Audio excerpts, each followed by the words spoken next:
예수님께서는 부활하셔서 도마를 포함한 제자들 모두에게 나타나셨습니다. 특히 의심하았던 도마에게 나타나셨을 때는 그 도마가 주님을 배웠고 나의 주, 나의 하나님이라는 고백을 하셨습니다. 그만큼 예수님의 부활은 아주 놀라운 사건이었습니다. 근데 그 이후로 부활하신 예수님은 제자들과 함께 계속 계시지 않았습니다. 또 사라지셨습니다. 그러자 11명의 제자 중에 7명은 갈릴리로 돌아왔습니다. 이에 대해서 베드로와 그의 제자들이 다시 예전의 모습으로 돌아갔다라는 해석도 있지만 마가복음 14장 28절과 16장 7절에 예수님께서 부활 후 갈릴리로 먼저 가신다고 하셨던 말씀이 있기 때문에 아마 주님의 약속의 말씀을 따라 주님을 또 만나기 위해서 갈릴리로 갔을 거다라고 해석하는 것이 좋습니다. 이것은 또 어부가 아닌 도마와 나다나엘과 같은 다른 제자 둘이 함께 따라간 것을 보면 그 의견을 뒷받침합니다. 그래서 본문의 베드로가 물고기를 잡으러 가는 것은 어부인 베드로가 예수님을 기다리는 중에 습관을 따라 물고기를 잡고 싶은 마음이 생겨 잡으러 갔다라고 합니다. 그리고 어부가 아닌 도마와 나다나엘도 또 다른 제자들도 함께 고기를 잡으러 간 것 보면 아마 베드로가 본격적으로 생업으로 돌아간 것은 아니다라고 생각할 수 있습니다. 근데 문제는 그렇게 고기를 잡으러 갔는데 한 마리도 잡지 못했다라는 것입니다. 아무리 작정하고 어부로 돌아간 것은 아니라고 할지라도 오랜 세월 동안 어부의 생활을 했던 베드로에게 이렇게 물고기가 하나도 안 마리 잡히는 것은 이상한 일입니다.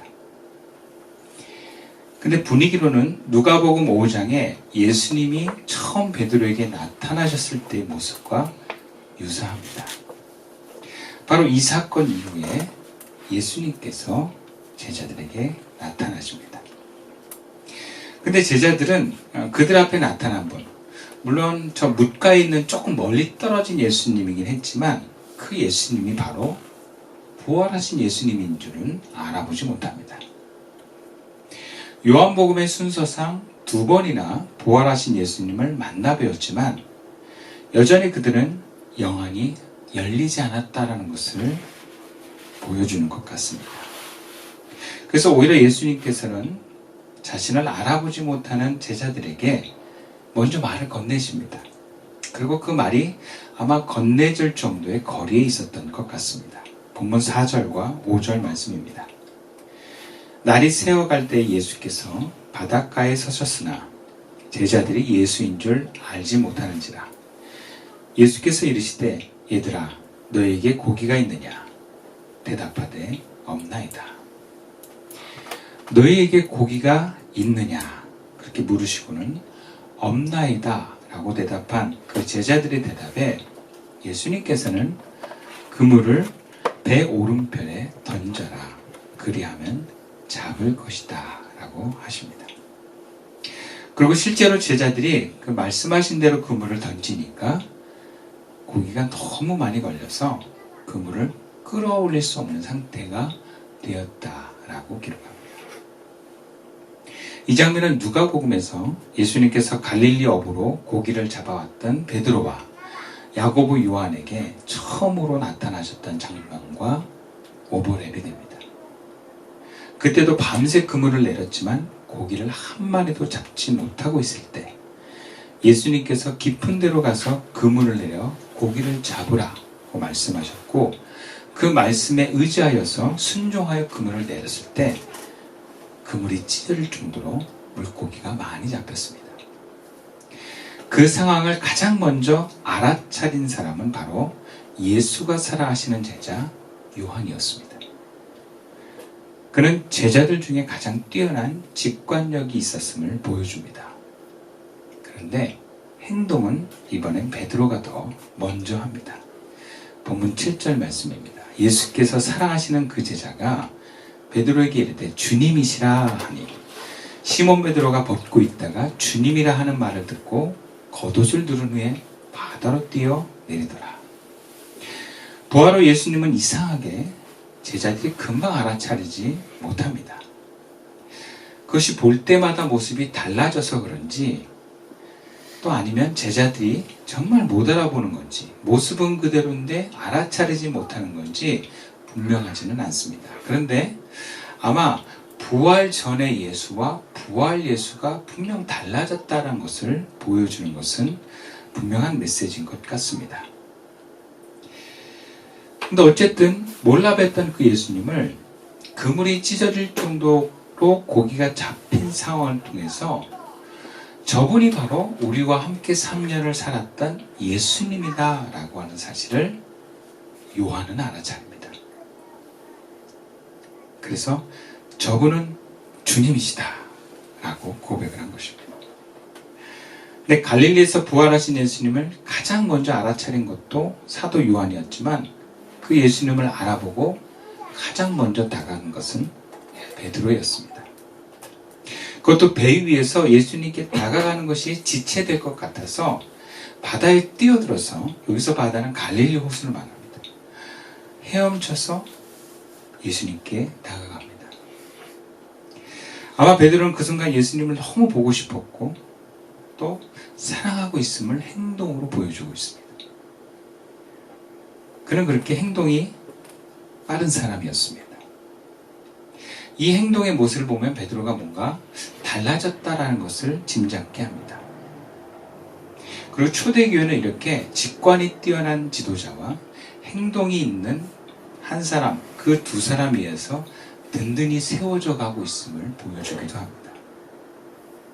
근데 그렇게 바다를 헤엄쳐 달려온 베드로를 예수님이 격하게 안아주거나 혹은 칭찬하시는 그런 모습은 없고 다른 제자들이 오기를 기다렸다가 잡은 물고기와 떡을 숯불에 구우시고는 이렇게 말씀하십니다. 와서 아침을 먹어라. 이 상황을 어떻게 설명해야 되겠습니까? 본문은 떡과 생선을 준비하신 그 예수님과 그 잡은 물고기의 숫자를 또 구체적으로 기록하고 있습니다. 그리고 이것을 한 본문에 집어넣고 예수님의 말씀을 전합니다. 와서 조반을 먹어라. 이것은 어렵지 않게 성만찬과 교회를 의미합니다. 요한복음 6장에서는 오병이어의 기적에서 보여주는 떡과 생선은 성만찬의 의미가 있다는 것을 보여줍니다. 그리고 153의 숫자도 여러 의미가 있는데 10은 구약, 7은 신약을 묶어서 또 완전한 수, 10, 만수, 7은 또 성령의 완전한 수라는 것을 여러 가지 의미를 복합해서 또 3은 성부, 성자, 성령 또 그것을 또 합쳐서 교회의 충만성을 나타내고 있습니다. 즉 예수님은 지금 제자들에게 교회 공동체 안에 성만찬을 베풀고 있다라는 것을 상징적으로 보여주는 것입니다. 또 신약에서는 예수의 이름으로 모인 제자들이 성만찬을 할 때 예수님이 그곳에 임재하신다는 신앙이 있었습니다. 그래서 부활하신 예수님이 떼어주는 떡과 포도주로 인해서 성령의 충만한 교회가 됨을 경험케 하시는 사건이다라는 것을 보여주는 것이다. 이렇게 해석합니다. 그리고 이제 주님이 임재하시는 그 충만한 교회에 주님은 베드로에게 명령하십니다. 오늘 본문 15절 말씀입니다. 그들이 조반 먹은 후에 예수께서 시몬 베드로에게 이르시되 요한의 아들 시몬아 네가 이 사람들보다 나를 더 사랑하느냐 하시니 이르되 주님 그러하나이다.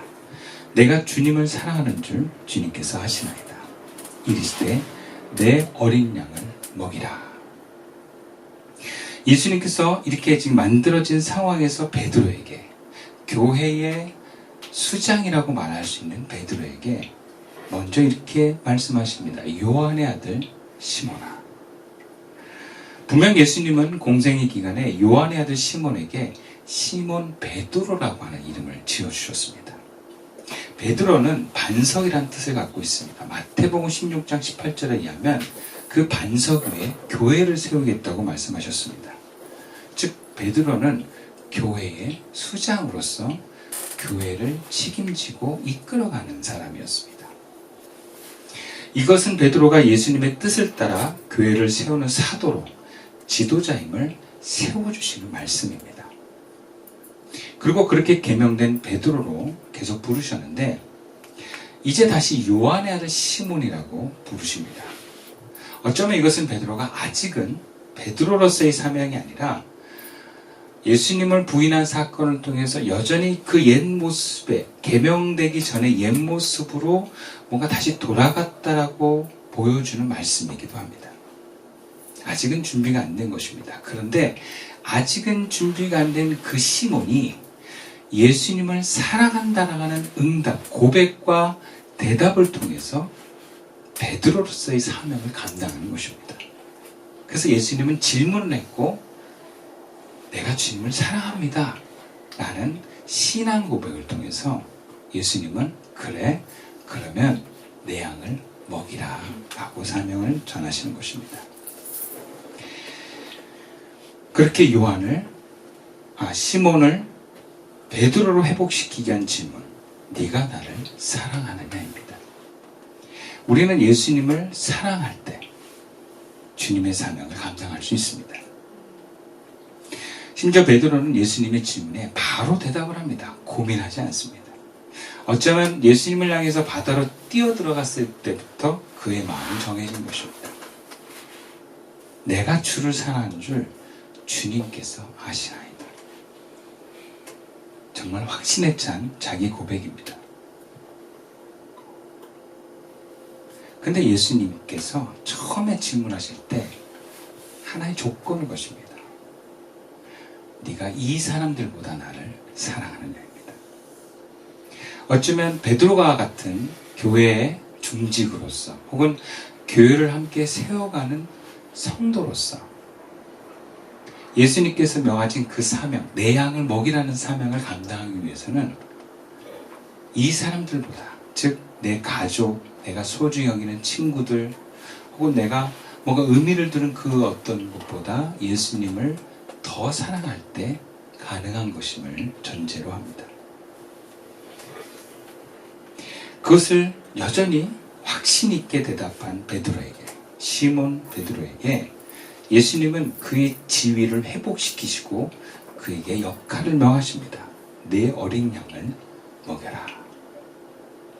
여기서 내 어린 양은 성도를 뜻합니다. 그리고 먹이라는 것은 먹이를 준다라는 뜻에서 정말 음식을 주는 feeding이라는 뜻을 갖고 있습니다. 그 당시에는 정말 성도들이 먹는 문제가 중요했습니다. 특별히 유대인들로부터 박해를 받고 불이익을 당하는 상황 속에서는 경제적인 어려움을 당하는 성도들이 생겨나기 시작했습니다. 바울 서신서에도 보면 초대교회는 날마다 모여서 함께 저녁 식사를 했는데 늦게까지 일을 하고 온 사람들이 가난해서 음식을 준비하지 못하는 성도들이 있었다고 얘기합니다. 그럴 때 뭔가 좀 부유해서 음식을 미리 준비한 사람들은 먼저 먹지 말고 기다리란 말까지 합니다. 그만큼 이 먹는 문제는 교회가 모여서 함께 공동체로 나갈 때 중요한 문제였습니다. 그런 교인들, 이런 성도들을 먹이라는 것입니다. 이것은 이제 막 입회하고 신앙이 어린 성도들에게 먹이는 문제가 무척 중요했다라는 것을 보여줍니다. 오늘날에도 먹는 문제는 참으로 중요합니다. 교회는 예수의 이름으로 함께 모여 예배드리는 것도 중요하지만 함께 식사를 하는 것 또한 예배 못지않게 중요합니다. 특별히 교회 안에서 어린아이들이나 신앙으로 어린 성도들은 교회가 대접하는 따뜻한 음식과 사랑을 줄 수 있어야 합니다. 받아야 됩니다. 교회는 이들을 잘 먹여야 될 책임이 있습니다. 그래서 교회는요, 밥을 신경 써야 됩니다. 그리고 교회가 문제가 생기면 밥에서부터 문제가 생깁니다. 사실 교회가 영적으로 문제가 생기지만 영적으로 생기기 전에 먹는 문제에서부터 생깁니다. 그리고 교회가 건강하지 못하면 주일학교 교육부 예산을 삭감합니다. 애들한테 퍼주는 거는 있는데 돌아오는 게 없는 게 교육부입니다. 그러나 오늘날 많은 사람들이 옛날에 20년 전, 30년 뒤의 교회를 기억하는 건 교회 가면 밥을 준다라는 거예요. 선물도 주고 밥을 주는. 그래서 교회는 항상 따뜻하고 사랑이 많은 곳이었습니다. 그거 참 잘한 거예요, 한국 교회가. 근데 오늘날 교회는 교육부 예산이 그렇게 우선순위로 배당되어 있습니다. 그래서 교회 지도자들은 성도님들과 이 먹는 것에 대해서 어린이를 포함한 어린 성도들은 이렇게 주님이 맡겨주신 성도들이다, 어린 양들이다 생각하고 사명감을 갖고 잘 대접해야 합니다.